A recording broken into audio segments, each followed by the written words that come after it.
Compliance is a bit of a dirty word in cyber, and a lot of people are using the word compliance to actually mean lots of different things. So I thought I'd make this short video to go through some of the different types of compliance framework standards from sort of order of least to most rigid, when these are good and when these may be not so effective.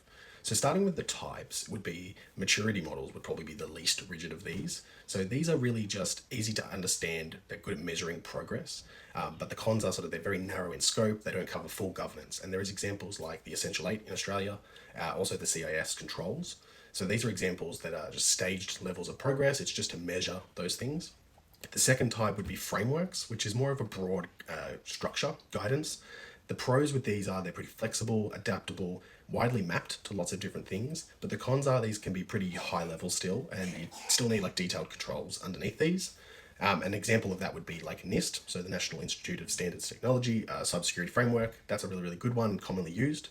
The things underneath that would be standards. So this is defined control catalogs or specifications. So this is good because it tells you, this is what you need to do. This is what good looks like. The cons are they can be pretty heavy to read and resource heavy to adopt, dense. So a lot of these are the annexures to cybersecurity standards and stuff, and frameworks, I should say. So NIST, for example, there's the SP, so the SP standard 800-53, for example. The Australian ISM, ISO 27001 has an Annex A, which is the standards to meet that sort of framework control. The next one is certification. So the next one here is we're sort of moving into, this is something that's actually certified against something. It needs a third party to really assess it and give you a recognition. So it's got credibility, it's trusted generally globally, but they can be expensive. There's recurring audits required. You need documentation. So again, ISO 27001 is a good one. And then it's sort of moving up from there again. The next one being attestations, which is usually like an auditor's report. So to verify those controls and processes.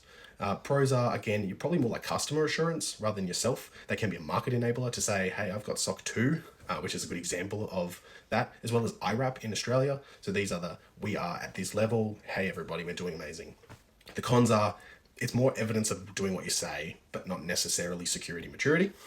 And the last of the types is regulatory / mandatory. This is the actual true compliance where you must do it. Some body, regulatory authority, government is telling you, your industry, your business must do this. So it's non-negotiable. It does typically enforce some minimum level of security, which is good, but the cons are these can be rigid. You obviously have no flexibility to choose something else. They may lag behind other things and they're not flexible. You must do them. So the examples are in Australian government, we have the PSPF, but there's obviously like health, there's HIPAA, there's PCI DSS for like credit card and financial organizations, GDPR for European, for example. So where they kind of fit in, again, that's like the least to most rigid. Around a sort of quick, when would you use them if you're, say, again, not bound to, you don't have to use compliance. What you can potentially use them is a voluntary guidance framework. So if you're starting from scratch and you want some sort of structure but flexibility, that might be where you'd sort of use like a NIST CSF for the strategy, and then CIS controls or the Essential 8 for sort of some of that practical technical uplift. If you need sort of global credibility and strong governance, something like ISO 27K is going to be really, really useful, that you can put it on the website and we're great at this and everyone knows the name. If you're doing things at that higher level where you're really selling like global SaaS, you want to go higher and prove super security sort of stuff. SOC Type 2, again, not a certification, it's an attestation, but going to that level is something that people typically look for. Australian governments, they've got a certain few things they want to look at: PSPF, ISM, Essential 8, and IRAP, those sorts of things. And regulated industries, I sort of touched on PCI DSS, that would be really important for financials. It's probably regulated as well. Health would be HIPAA, those sorts of things. So generally the rule of spectrum, again, if you want to use measuring your maturity, use something like the Essential 8, CIS.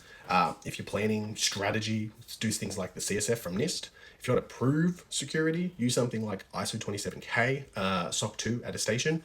And if you want to sort of meet mandatory commitments, use your PSPF, those sorts of things that are going to give you that badge of the minimum viable.